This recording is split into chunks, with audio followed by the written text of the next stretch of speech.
Ibu bapak, saudara-saudari, adik-adik, anak-anak sekalian terkasih, kembali bersama dengan saya Hari Leong. Hari ini Jumat 2 April adalah Jumat Agung. Kita mengenangkan sengsara dan wafat Tuhan kita Yesus Kristus. Hari ini adalah hari pantang dan puasa. Apa yang bisa kita renungkan di sini? Bapak Ibu, saudara-saudari terkasih, secara sederhana saya mau menyampaikan renungan begini. Dari Pasio atau kisah sengsara Yesus yang dinyanyikan pada Jumat Agung yang begitu panjang. Dari Yohanes bab 18 ayat 1 sampai dengan bab 19 ayat 42, kita bisa melihat, menyaksikan orang-orang yang ada di sekitar Tuhan Yesus. Sebut saja beberapa nama orang itu yang baik kita renungkan. Pertama, Yudas. Jelas di bagian awal bacaan Injil atau Pasio dikatakan Yudas yang mengkhianati Yesus. Ada sosok Yudas yang mengkhianati Yesus. Kalau mau ditambah lagi, misalkan saja ada juga itu Petrus, seperti sudah kita tahu. Petrus yang menghunus pedang dan meletakkan pedang itu kepada hamba Imam Agung dan memutuskan telinga kanannya. Hamba itu namanya Malkus. Petrus yang berapi-api, yang katakanlah meletakkan pedangnya sehingga telinga pengawal hamba Imam Agung itu putus dan disembuhkan oleh Tuhan Yesus. Tapi di lain pihak, Petrus tampil sebagai orang yang menyangkal Tuhan Yesus sampai 3 kali sehingga akhirnya ayam berkokok.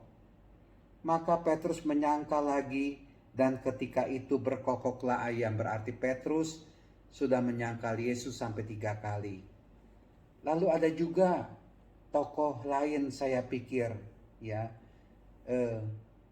penjaga-penjaga yang disuruh oleh orang Yahudi serta perwiranya yang menangkap Yesus dan membelenggu Yesus, mengikat Yesus, menyeret Yesus ke dalam pengadilan, juga ke dalam penjara. Ada tokoh lain lagi, Pilatus, sebagai orang yang mencuci tangan, tidak mau dilibatkan dalam pengadilan Tuhan Yesus. Dia lepas tangan, cuci tangan. Nah, Bapak Ibu, saudara-saudari yang terkasih, itulah saja dulu ada beberapa orang yang ditampilkan. Tapi kalau kita melihat bagaimana itu gambaran orang-orang yang ditampilkan dari dalam bacaan Injil Pasio. Oh ya, ada satu lagi yang menarik. Yusuf dari Arimatea, yang adalah murid Yesus, tetapi sembunyi-sembunyi karena takut kepada orang Yahudi. Dan Yusuf dari Arimatea ini meminta kepada Pilatus supaya diperbolehkan menurunkan jenazah Yesus. Syukur Pilatus meluluskan permintaan Yusuf. Maka datanglah Yusuf dari Arimatea itu dan menurunkan jenazah Yesus. Juga Nikodemus di situ. Ya, inilah dia, ya. Ada Yusuf dari Arimatea, ada Nikodemus. Nah, mari pertama-tama kita melihat dari tokoh-tokoh yang ditampilkan di sini. Apakah saya ini lebih cocok yang mana? Anda itu lebih cocok yang mana? Mungkin saja dalam hidup ini suatu campuran begini. Ya, sekali waktu saya juga tampil seperti Yudas Iskariot yang menolak, menyangkal, atau mengkhianati Tuhan Yesus, mencampakkan Tuhan Yesus.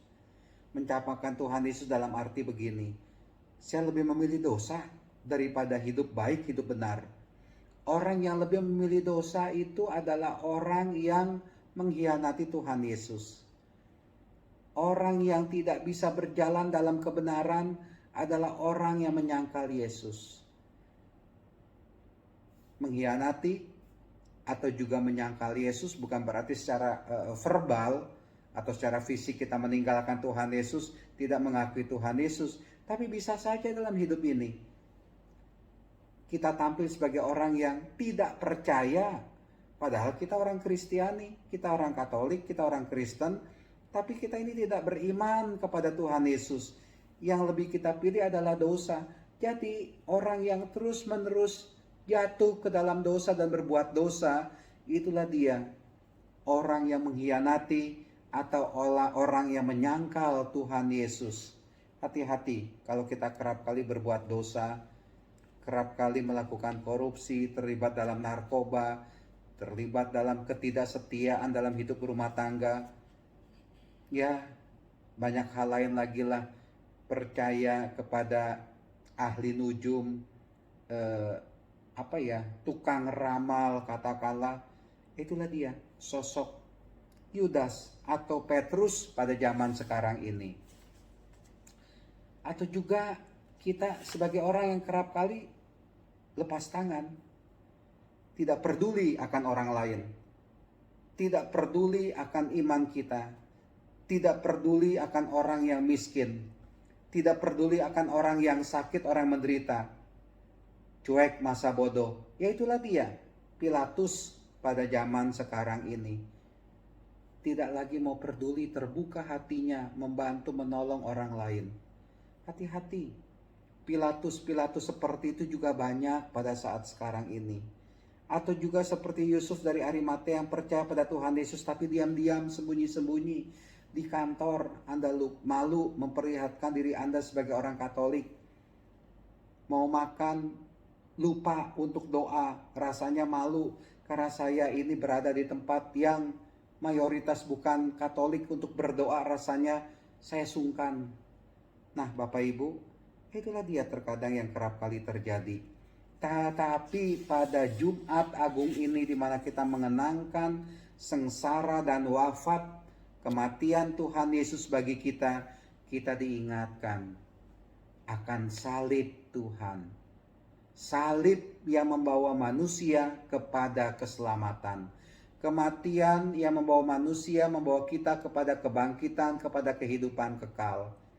Kita bersyukur Yesus itulah yang benar-benar disalib, mau mati untuk menebus kita. Yesus mati untuk Anda. Yesus mati untuk kita umat manusia. Yesus mati untuk menebus kita. Masa akan kita mau meninggalkan Tuhan Yesus? Masa akan kita mau menyangkal, mau mengkhianati Tuhan Yesus? Masa akan kita mau menjual, melupakan Tuhan Yesus dalam hidup ini? Salib itu melambangkan kasih Allah yang begitu agung kepada manusia, sehingga manusia itu bebas dari segala pekatnya dosa hidup ini. Salib itu melambangkan hitam pekatnya dosa manusia, tapi juga sekaligus melambangkan besarnya kasih Allah kepada kita umat manusia. Nah Bapak Ibu, saudara-saudari terkasih, hari ini kita mengenangkan sengsara dan wafat Tuhan Yesus.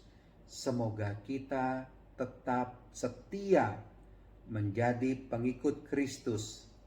Kita tetap mencintai Tuhan Yesus yang sudah mencintai kita sampai mati.